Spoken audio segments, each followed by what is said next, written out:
நம்ம எல்லாரும் கர்த்தருடைய வார்த்தைக்கு சொல்வோம், திருப்பிக் கொள்வோம். எசேக்கியேல் தீர்க்கதரிசி புஸ்தகம் 36வது அதிகாரத்தை எடுத்துக்கொள்வோம். எசேக்கியேல் 36வது அதிகாரம்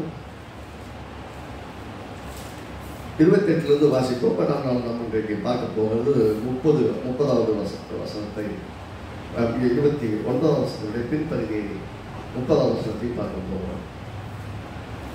சேர்ந்து வாசிக்கலாம். எசேக்கியேல் 36 28 30 வரைக்கும் வாசிக்கலாம். இப்போ நம்ம 20 வசனத்தை பின்பகுதியிலிருந்து பார்க்க போகிறோம்.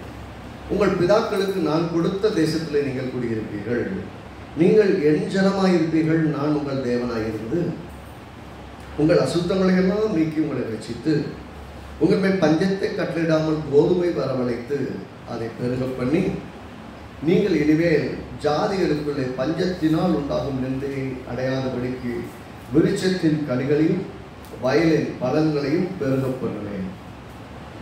கர்த்தருடைய ஒரு பெரிய வாக்கு தத்துவத்தை நம்ம எப்பயுமே கேஷுவல் எடுத்துப்போம். அவர் சொல்கிற வாக்கு தத்துவம் நமக்கு போய் ரீச் ஆகுறது இல்லை. சொல்ல போனால் அவர் சொல்லுகிற விதம் நமக்கு புரியுறதில்லை, அல்லது அவர் சொல்கிற சைஸ் புரியுறதில்லை. அதனால தான் கர்த்தரே சொல்கிறாரு. ஏசாயா 55 பார்த்தீங்கன்னா, உன்னுடைய நினைவுகள் என்னுடைய நினைவுகள் அல்ல, உன்னுடைய என்னுடைய வழிகள் உன்னுடைய வழிகளும் அல்ல. நமக்கு தெரிஞ்ச வழியெல்லாம் கடன் வாங்கலாமா, அவங்ககிட்ட கேட்கலாமா, இவங்கிட்ட கேட்கலாமா, இதுக்கு எப்படி இந்த பிரச்சனையை சமாளிக்கிறது, போய் சொல்லலாமா, இப்படி நம்ம யோசிப்போம். இது நம்ம வழி. கடவுளுடைய வழி எப்படிப்பட்ட வழின்னா, அவர் நீங்கள் யோசிக்கிற விதத்தில் யோசிக்காம நமக்காக இந்த செங்கடல் திறக்காது, எப்படி மாட்டிக்கிட்டோம், அடிமையாக சரண்டர் ஆயிடுவோம் அப்படின்னு நம்ம யோசிப்போம். கர்த்தர் செங்கடலிலும் வழியை உண்டாக்கி அக்கறைப்படுத்துவோம். ஆக நம்ம யோசிக்கிற வழியில் அவர் யோசிக்கிறது இல்லை, அவர் ஏற்படுத்துகிற வழி நமக்கு புரியுறது இல்லை. செங்கடலில் வழி உண்டாகுமா அப்படின்னு கேட்டீங்கன்னா, கர்த்தராலே கூடாத காரியம் ஒன்று. அப்போ வழி திறக்குமா திறக்காதங்கிற கேள்வி இல்லை, கர்த்தரால் வழி உண்டாக்க முடியும் என்ற விசுவாசம் ரொம்ப முக்கியம்.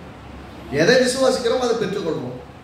கர்த்தரால் கூடும் என்று விசுவாசித்தால் செங்கடலும் வழி உண்டாகும், செங்கடலில் வழி உண்டாகும், கற்பாடிலும் தண்ணீர் உண்டாகும், வானத்திலிருந்து மண்ணா வரும். இவங்க விதைக்கலை, அறுக்கலை, ஒன்றும் பண்ணலை, ஆனால் டெய்லி சாப்பிட்டாங்க.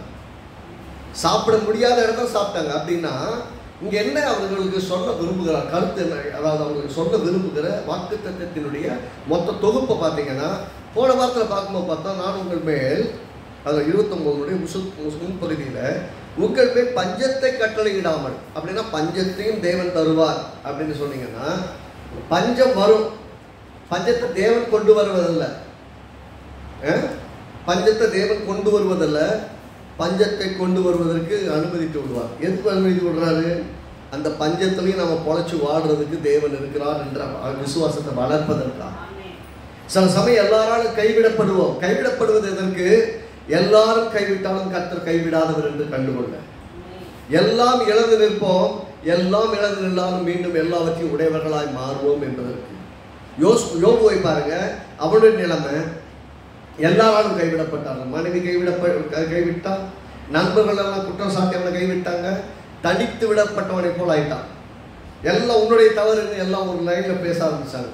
ஆனால் கடைசி வரைக்கும் அவன் உத்தமத்தில் உறுதியாக இருந்தான். கர்த்தரை விசுவாசித்தான். கர்த்தரை கொன்று போட்டாலும் அவன் மேல் நம்பிக்கையா இருப்பான்னு சொன்னா, கடைசியில அவன் இழந்து போன அந்த வருடங்களை விட 2 மடங்கு பொருளாதார ஐஸ்வர்யத்தையும் பெற்றுக்கொண்டான், வாழ்க்கையின் ஐஸ்வர்யத்தையும் பெற்றுக்கொண்டான். 2 மடங்கு அதிகமான வயது உயிரோட வாழ்ந்தான். அவன் இறந்ததுக்கு பின்பு இன்னும் 140 வருஷம் உயிரோடு இருந்தான்னு சொல்லப்படுது. அப்படின்னா கர்த்தரை விசுவாசிக்கிறவர்கள் அன்றைக்கு இருக்கிற பிரச்சனைகளை பார்க்கக்கூடாது, அவர் கொடுக்க போகிற நன்மைகளை பார்க்கணும். அந்த விசுவாசம் என்பது காண்கிறவைகளை அல்ல, காணாதவைகளை. இங்க கர்த்தர் சொல்றாரு, நான் உண்மையில் பஞ்சத்தை கட்டளையிடாமல் அப்படி சொல்லிட்டு கோதுமையை வரவழைத்து அதை பெருக பண்ணுவேன். வரவழைப்பார், பெருக பண்ணுவார். கர்த்தருடைய எதை பார்த்தீங்கன்னா, ஒன்று நிப்பாட்டுறாரு.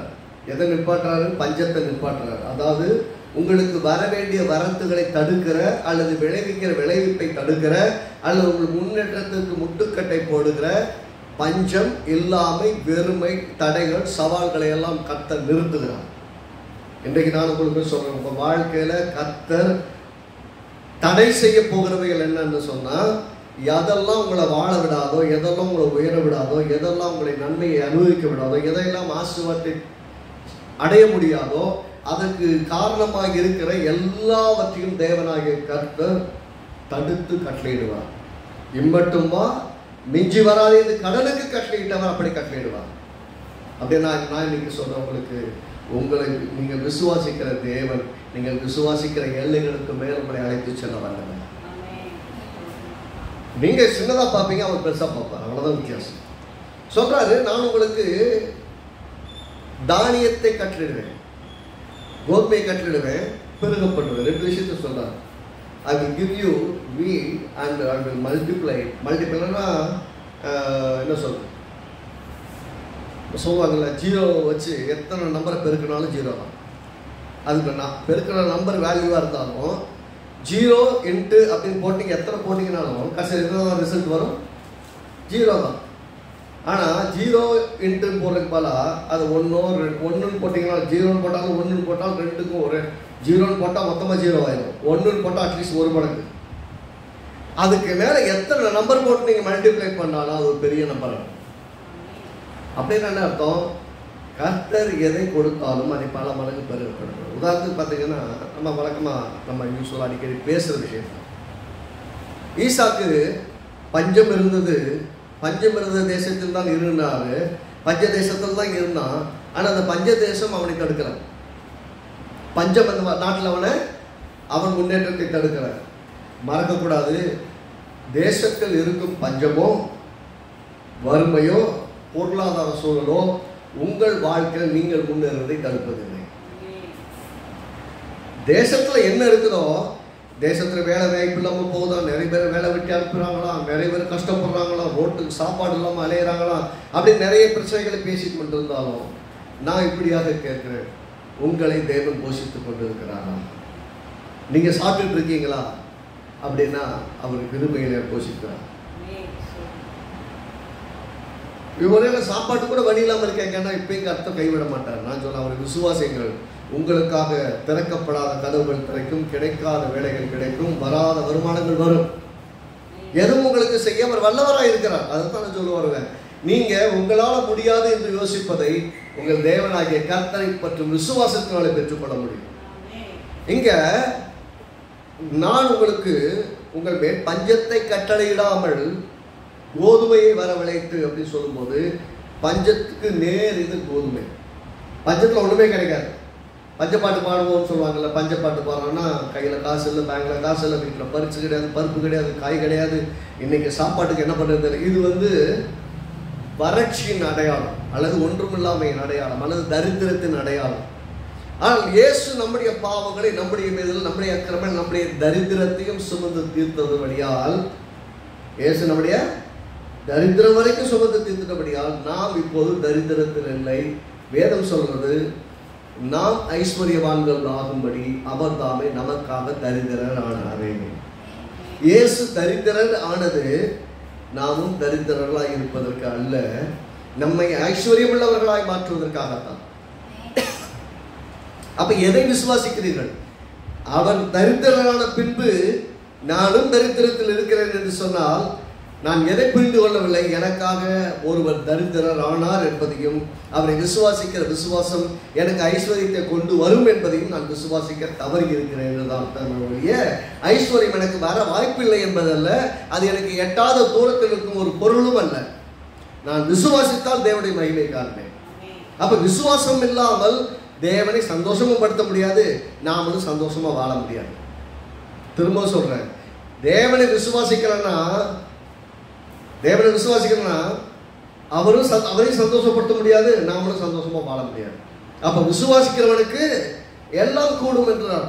விசுவாசிக்கிறியான்னு கேட்கிறார். கேட்கிறவங்களுக்கு அற்புதம், ஆமா ஆண்டவரே விசுவாசிக்கிறேன்னு சொன்னவங்களுக்கு அற்புதம் செய்யறாரு, என்னால விசுவாசிக்க முடியல ஆண்டவரே எனக்கு ஹெல்ப் பண்ணுங்கன்னு கேட்டவங்களுக்கும் அற்புதங்களை செய்கிறான். அப்படின்னா முடியலன்னாலும் ஆண்டவரே எனக்கு விசுவாசிக்க உதவி செய்யும், எனக்கு உதவி செய்யுங்க ஆண்டவரேன்னு கேட்டீங்கன்னா உங்களுக்கு அற்புதம் செய்ய அவர் நல்லவராக இருக்கிறார். இதுல இருந்து என்ன தெரியுது? விசுவாசம் உங்களுடைய வாழ்க்கையில் ஒரு பெரிய உயரத்தில் உங்களுக்கு எடுத்துச்சு. ஆமென். அப்ப விசுவாசிக்காமல் ஒன்றையும் அனுபவிக்க முடியாது, விசுவாசிக்காமல் ஒன்றையும் பெற முடியாது, விசுவாசிக்காமல் உயரத்திற்கு செல்லவும் முடியாது. இருக்கிறதை பார்த்து விசுவாசிப்பது விசுவாசம் அல்ல, இல்லாதவைகளை விசுவாசிப்பது விசுவாசம். வேதம் அப்படி சொல்றது. இருக்கிற கையில வச்சிருக்கிறத பாக்கெட்ல 10 ரூபா வச்சிருக்கேன், அப்படி கையில வச்சிருக்கேன் விசுவாசிக்கிறேன், 10 ரூபா வச்சிருக்கேன் விசுவாசிக்கிறேன், அது விசுவாசமே இல்லை. பாக்கெட்ல இருக்கிற 10 ரூபாயை விசுவாசிக்கிறது விசுவாசமே கிடையாது.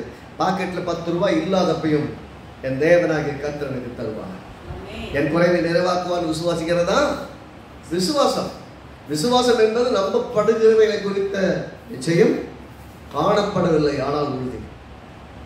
விசுவாசம் என்பது நம்பப்படுகிற உறுதி, காணப்படாதவை குறித்த நிச்சயம். பார்க்கல ஆனால் நிச்சயமா வரும். கையில இல்லை ஆனால் கிடைக்கும் என்ற நிச்சயம். நான் பரலோகத்தில் இல்லை ஆனால் நான் பரலோகத்தின் பிரஜை என்ற நிச்சயம். நான் தேவனுடைய பிள்ளையா இல்லையான்னு அவர் என்கிட்ட வந்து டிக்ளேர் பண்ணி இல்லை, ஆனால் வேதம் சொல்லுகிறார் நான் அவருடைய பிள்ளை என்று. அதை விசுவாசிக்கும் போது நான் அவருடைய பிள்ளையா இருக்கிறேன். அப்ப பார்க்கறது அல்ல, ரியலிஸ்டிக்கா எனக்கு என்ன தெரியுது என்பதை விட வேதம் எனக்கு என்ன சொல்றது என்பதுதான் முக்கியம். கர்த்தர் சொல்றாரு, நான் உன்மேல் பஞ்சத்தை கட்டளையிடாமல் கோதுமையை வரவழைப்பேன். அப்ப கர்த்தர் உங்கள் வாழ்க்கையிலே நல்லதை தர விரும்புகிறார். பஞ்ச தேசத்தில் இருக்கிறோம் என்பது முக்கியமல்ல, அந்த பஞ்ச தேசத்திலும் ஐஸ்வர்யமாய் ஆசீர்வாதமாய் வாழ வைக்கிற தேவன் தான் நம்முடைய தேவன். அதனால பார்த்தீங்கன்னா எசேக்கியேல் 36 இப்படியாக சொல்லுகிறாரு. 11ஆம் வசனம் பாருங்க. எசேக்கியேல் 36 11ஆம் வசனம், உங்கள் மேல் மனுஷரையும் மிருக ஜீவன்களையும் பெருக பண்ணி வத்திக்க பண்ணுவேன். பாருங்க, மனுஷரை பெருகி படுகும்படி வத்திக்க பண்ணுவேன். நல்ல அந்த வார்த்தைகளை எல்லாம் கவனிக்கணும். உங்கள் மேல் மனுஷரையும் மிருக ஜீவன்களையும் பெருகி பழுகும்படி வர்த்திக்க பண்ணுவேன். அப்படின்னா பெருகிறது, பழுகிறது, வர்த்தித்தல். அப்புறம் அடுத்த ஸ்டேஜ் மாதிரி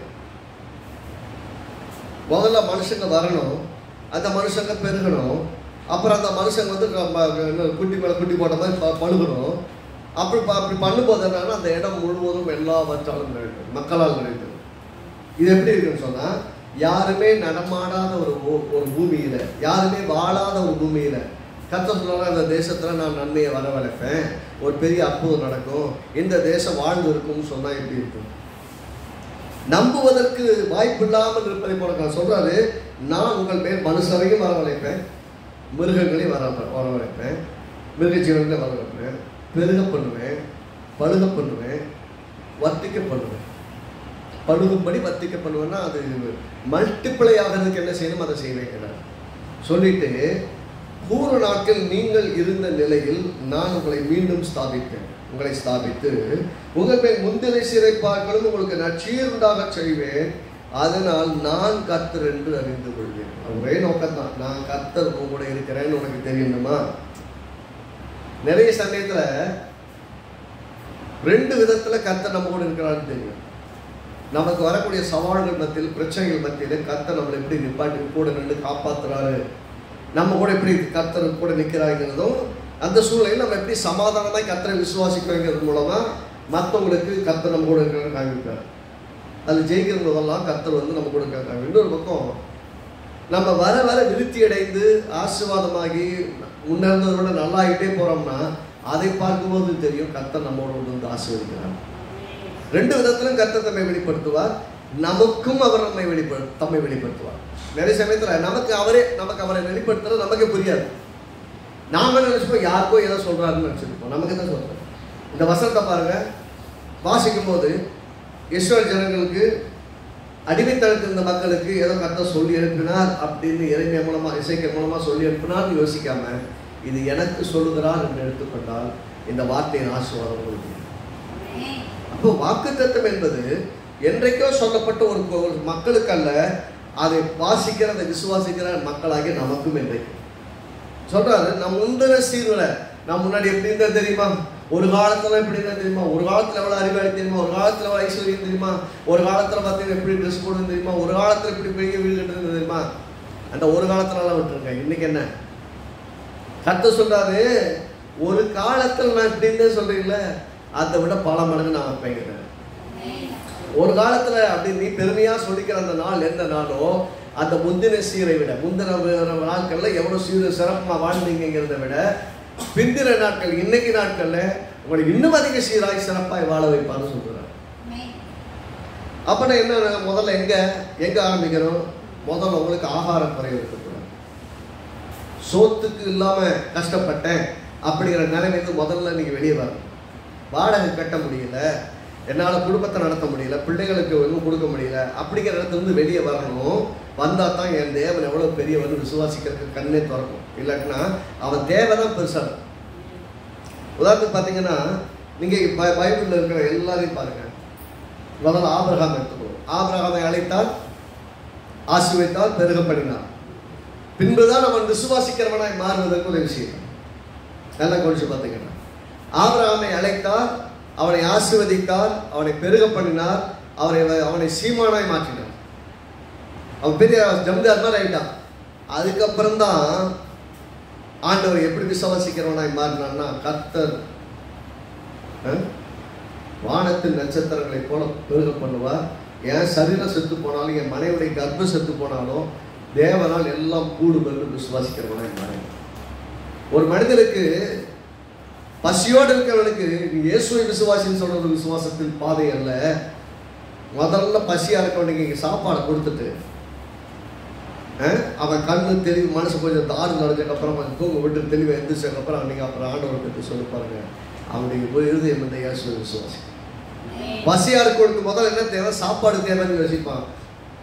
அதை கர்த்தர் சொல்றாரு, நீ இத்தனை நாள் சாப்பாட்டுக்காகவும் மற்ற காரியங்களுக்காகவும் எதிர்பார்த்து அங்கலாய்த்து அலைந்த, நான் என்ன பண்ண போறேன்னா, உங்கள் தேசத்துல நீ முன்னாடி இருந்த சீரை விட இன்னும் நல்ல ஒரு சீரு கூட கொண்டு வரணும்னா முதல்ல என்ன பண்ண போறேன்?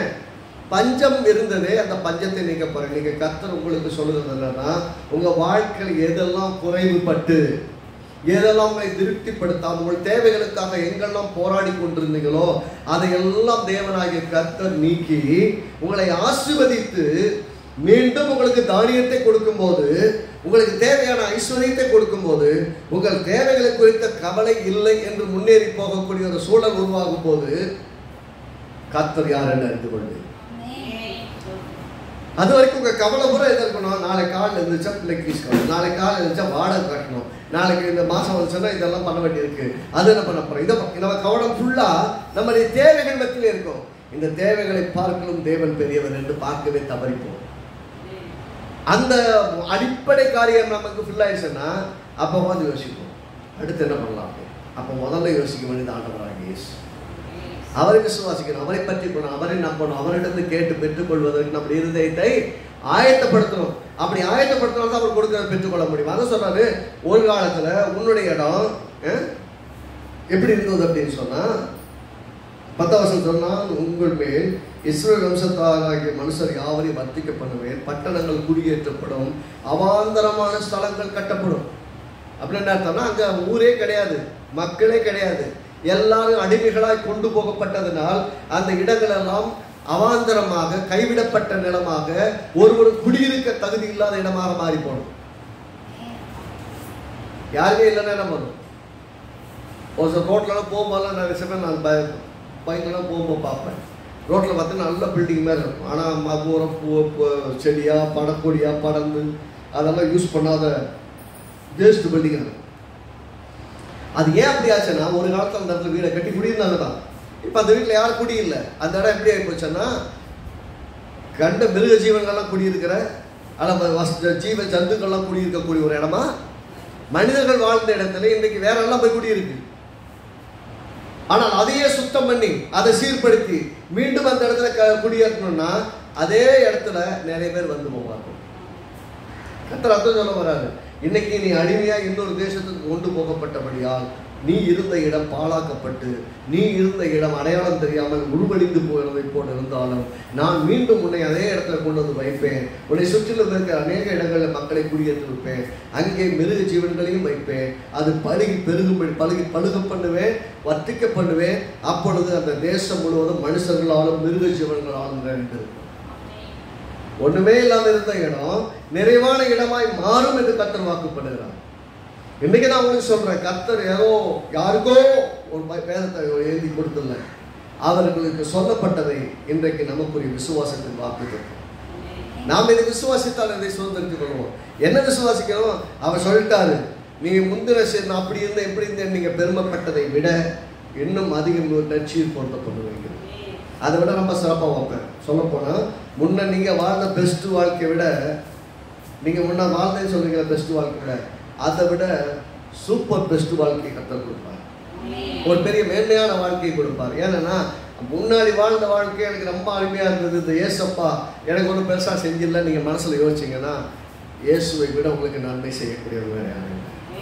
அவர் உங்களை அறிந்திருக்கிறார். உங்களுக்காக உயிரையே சிலுவையிலே கொடுத்தவர், தம் சொந்த ரத்தத்தையே கொடுத்து சிந்தினவர். வேதம் சொல்வது தம்முடைய சொந்த குமார் என்று பாராமல் அவரை நமக்காக ஒப்பு கொடுத்தவர்.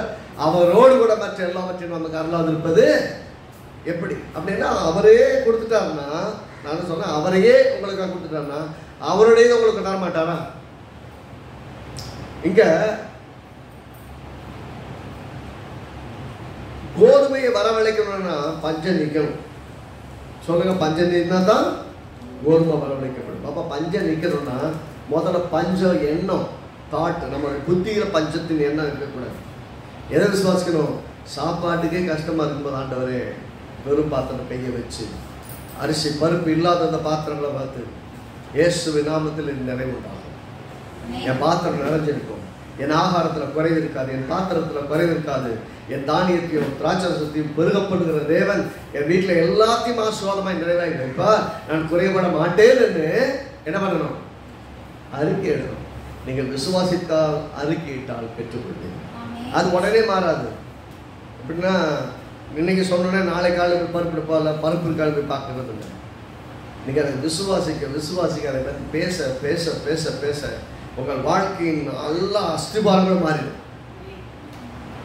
அதனால் பார்த்தீங்கன்னா இந்த யாக்கோபு சொல்கிறாரு, நாவானது சின்ன அமையும் ஆனால் பெரிய காட்டையும் கொடுத்தோம், ஒரு பெரிய கப்பலையும் திருப்போம். சுக்கான் மாதிரி கப்பலையே சரி தப்பாக கொஞ்சம் தூரம் போயிட்டீங்க பரவாயில்ல, ரொம்ப வருஷமா தப்பான எண்ணத்தோடு தப்பான விசுவாசத்தோடு தப்பான நம்பிக்கையோடு கிறிஸ்துவுக்குள்ள பெருசு நாம கஷ்டத்தெல்லாம் வாழணும், ஒண்ணுமில்லாம தான் வாழணும், அதுதான் கிறிஸ்தவ வாழ்க்கையின் மேன்மன் தப்பா யோசிச்சு கூட வாழ்ந்துக்கலாம். இப்ப என்ன சொல்றேன்னா, நீங்கள் இப்போதும் நன்மையான வாழ்வையும் நல்ல எதிர்காலத்தையும் விசுவாசித்தால் உங்கள் தேவனாகிய கர்த்தர் அந்த வாழ்க்கையும் அந்த ஸ்தானத்தையும் கொடுக்க வல்லவராக இருக்கிறார். என்ன செய்யணும்? எதையெல்லாம் தப்பா யோசித்தீர்களோ அதையெல்லாம் திருப்பணும். கப்பலை திருப்புற மாதிரி வாயின் வார்த்தைகளை கொண்டு திருப்பணும். பிள்ளைகளை நீங்க திட்டி திருத்த முடியாது. திட்டுனா விலகவே விலகாதவங்க. திட்டுனா இன்னும் வெறுப்பும் கோபம் கசப்பும் தான் வரும். ஆனால் நீ சொல்லி பாருங்க, நீ இப்படி இருக்க வேண்டிய ஆள் இப்படி இருக்கிறியா சரியா? உன்னை நீ யோசிச்சுக்க சொல்லுங்க. நீ இவ்வளவு பெஸ்ட், ஏன் இப்படி இருக்கணும், இப்படி ஒஸ்டா இருக்கணும்னு கேட்கக்கூடாது. இவ்வளவு பெஸ்ட் நீ ஏன் இப்படி இருக்குன்னு கேட்டு பாருங்க. அந்த பிள்ளை யோசிப்போம். நம்மளை பற்றி ரொம்ப நல்லா யோசிச்சு வச்சுருக்காங்க, நம்ம தான் இப்படி இருக்கோமோ அப்படின்னு கொஞ்சம் யோசிக்காங்க. கொஞ்சம் யோசிச்சாலே போதும், மாற்ற ஆரம்பிச்சுருவாங்க, மாறிடுவாங்க. அதனால வாழ்க்கையில எப்போதுமே தேவன் நம்மை பார்த்து நம்மை பரிசுத்தவான்கள் என்று சொல்றார். நம்மளை பாவிகள்னு கர்த்தர் சொல்றதே கிடையாது. ஏன் பரிசுத்தவான்கள் சொல்றாரு? நீ இப்படி இருக்க வேண்டிய ஆளு. இப்ப திரும்பி உங்களை பார்த்து யோசிக்க, கண்ணாடியில் போய் நின்று உங்களை பார்த்து சொல்லுங்க, பரிசுத்தமாவோட இருக்கு. அவனை பார்த்து நீதிமான்றாரு, நீ நீதிமானவா இருக்கிற. விசுவாசத்தினால நீதிமான ஆயிட்ட, நீதிமான வாழணும். நீதிமானவா வாழ்ற, பரிசுத்தமுள்ளவனாவா வாழ்ற. கொஞ்சம் ஒன்றை சரிப்படுத்திக்க கூடாதா அப்படின்னு உங்களை நீங்க பேசுங்க. பேசிட்டு ஏசப்பா நான் எப்படி இருக்கேன், இல்லை என்னை நீதிமானாக்க, என்னை உங்களை கையில் ஒப்பு கொடுக்குறேன், என்னை வணிந்து கொள்வோம், என்னை உருவாக்குனா நீங்க எப்படி என்ன எதிர்பார்க்க, எப்படி என்னை பற்றி சொல்லியிருக்கீங்களோ அது மாதிரி என்னை மாற்றுறது உங்களுடைய ஆவியானவரை உதவி செய்யணும்னு சொன்னா கர்த்தருடைய ஆவியானவர் மாற்றுவார். அப்புறம் மாறினா தான் நீங்க எதை விசுவாசிக்க ஆரம்பிப்பீங்க. பஞ்சத்தை பற்றி பேசுறது நிப்பாட்டுங்க. முதல்ல பஞ்சத்தை பற்றி பேசுறது நிப்பாட்டுவீங்க. அப்புறம் தேவன் கொடுக்கும் கோதுமையை குறித்து விசுவாசிக்க ஆரம்பிப்பீங்க. என் வீட்டில் ஆகாரம் உண்டாயிருக்கும், என் வீட்டில் குறைவு இருக்காது, என் வீட்டில் பஞ்சம் இருக்காது, என் வீட்டில் கடன் இருக்காது, என் வீட்டில் கண்ணீரும் வேதனையும் போராட்டமும் சஞ்சலமும் சண்டையும் சஞ்சலமும் இருக்காது. அதுக்கு நான் விசுவாசிக்கிறான்றேன்னு டிக்ளேர் பண்ண ஆரம்பிப்பீங்க. எதை விசுவாசத்தோடு நீங்கள் பேசுகிறீர்களோ அதை பெற்றுக்கொள்வீர்கள். நானே சொல்லுவேன். அப்ப எதை விசுவாசமா பேசுறீங்கிறது ரொம்ப முக்கியம். நீங்க விசுவாசமா பேசாம எதையும் பெற்றுக்கொள்ள முடியாது. விசுவாசித்தேன் ஆகையால் பேசுகிறேன் என்று எழுதியிருக்கிறபடி நாங்களும் விசுவாசத்தின் ஆவியை உடையவர்களாய் இருந்து அப்படின்னு வேதம் சொல்லுது. அப்படின்னா நீங்க விசுவாசிக்கிறனா பேச முடியாது, பேசலன்னா பெற்றுக்கொள்ள முடியாது. இங்க அதுவும் சொல்றாரு 29 வசனத்துல, எசேக்கியேல் 36:29, உங்கள் அசுத்தங்களை எல்லாம் நீக்கி உங்களை ரட்சித்து உங்கள் மேல் பஞ்சத்தை கட்டிடாமல் கோதுமையை வரவழைத்து அதை பெருக பண்ணுவேன். கோதுமை வரவழைத்து அதை பெருக பண்ணுவேன்னு சொல்லிட்டு பின்னாடி அது பெருக பண்ணுவீங்க பின்னாடி பார்ப்போம். 30 வசனம், நீங்கள் இனிமேல் ஜாதிகளுக்குள்ளே பஞ்சத்தினால் உண்டாகும் நெந்தை அடையாதபடிக்கு அப்படின்னு சொல்றாரு. அடுத்த வாரத்தில் பார்ப்போம். இங்க என்ன சொல்ல விரும்புகிறான்னா, உங்களுக்கு ஒண்ணுமே இல்லாமல் வாழ்ந்த நாட்களிலே எவ்வளவுக்கு எவ்வளவு அவமானங்களையும் அவமானமான வார்த்தைகளையும் புறக்கணிப்புகளையும் எல்லாத்தையும் சந்திச்சிங்களோ அது இதெல்லாம் உங்களை குணமாக்குவீங்க. யோசிச்சு பாருங்களேன். நீங்க கையில காசு இல்லாம இருக்கும் போதும், உங்களுக்கு நிறைவா இல்லாத போதும், பஞ்சத்திலும் கஷ்டத்திலும் நீங்கள் வேதனையில இருக்கும் போது உங்களை பத்தி எத்தனை பேர் யோசிச்சாங்க? எத்தனை பேர் உங்களை தேடி வந்தாங்க? எப்போ உங்களை தேட ஆரம்பிச்சாங்க தெரியுங்களா? எப்போ நீங்கள் ஆண்டவரை அறிந்து கொண்டு விசுவாசித்து அவரிடத்திலிருந்து ஐஸ்வர்ய நன்மைகளை பெற்றுக்கொண்டு நீங்களும் அவர்களுக்கு இணையாக உயர ஆரம்பிக்கும் போது தான் உங்களை மக்களும் தேடவே ஆரம்பிச்சாங்க. இந்த உலகத்துல ஒரு பழமொழி சொல்லுவாங்க, பணம் இல்லாதவருக்கு உலகம் இல்லை. ரைட்டா? இந்த உலகத்துல வாழணும்னா பணம் இல்லாமல் வாழ முடியாது. அப்படின்னா பணத்தை மையப்படுத்தி வேதம் கிடையாது. கர்த்தருடைய பிள்ளைகள் இப்படித்தான் வாழ வேண்டும் என்ற ஸ்தானம் இருக்கிறது. ஒரு ஸ்தானம், it is a standard of living அப்படின்னு சொல்லுவாங்கல்ல.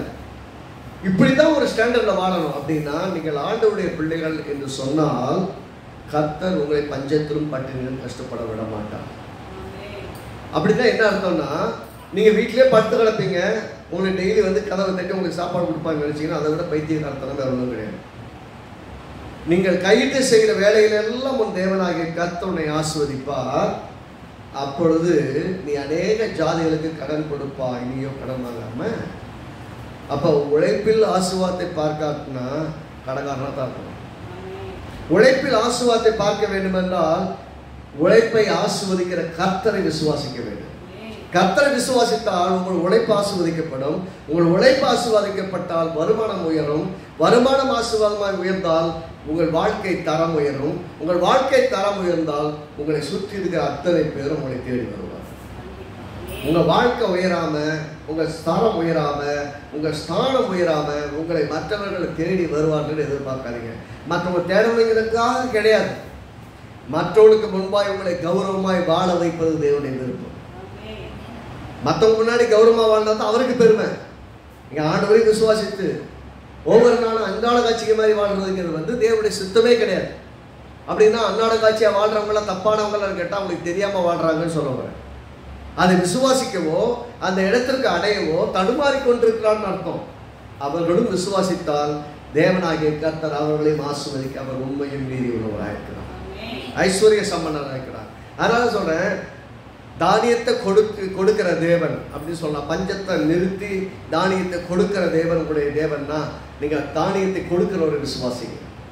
கோதுமை எனக்கு வரவழைப்பார், பணத்தை எனக்கு வரவழைப்பார், என் பிள்ளைகளுடைய படிப்பு தேவைகளுக்கு தேவையான எல்லாம் பணத்தை வரவழைப்பார், என் கடன்களை எல்லாம் கொடுத்து தீர்க்கும்படி என் பொருளாதாரத்தில் ஐஸ்வர்யம் ஆசீர்வாதம் நடக்கும், என் வேலை ஆசீர்வதிக்கப்படும், என் வருமானம் ஆசீர்வதிக்கப்படும், என் குடும்பம் ஆசீர்வதிக்கப்படும், வீணான மருத்துவ செலவுகள் தவிர்க்கப்படும், என் தேவனுடைய ஆசீர்வாதத்தை நான் ஒவ்வொரு இடத்திலையும் நான் அனுபவிப்பேன், எனக்கு குறைந்து இல்லை, நான் நிறைவாய் வாழ்வேன் என்று நீங்க டிக்ளேர் பண்ணீங்கன்னா நீங்கள் விசுவாசத்தின்படியே ஆகும். விசுவாசித்தா தான் தேவனுடைய மகிமை பார்க்க முடியும். அப்படின்னா இன்னைக்கு நான் கர்த்தர் சொல்கிறபடி நான் பஞ்சத்தை நிறுத்துவேன், கோதுமை வரவில்லை. பஞ்சத்தை நிறுத்தி பஞ்சம் நிற்கணும்னா விசுவாசிக்கணும், அப்பதான் கோதுமை வரும்.